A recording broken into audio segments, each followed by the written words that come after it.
taso mai suna yarda na baki, so kadar zuciya ta zo ki rike hannu na zanar kake.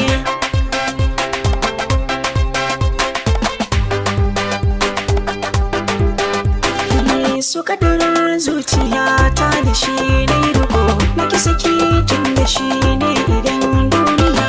So kadar zuciya ta da shi ne riko, naki saki tun da shi ne idan duniya.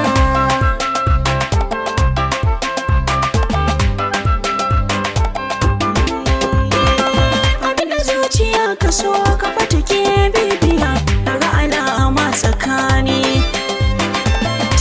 So ya samu gwarzo mai jura tafiya, da baya shiri da rauni.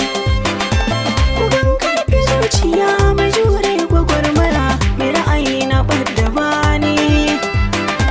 Mai so hana kullum ina tambaya, amma na rasa ta amsa daga cikin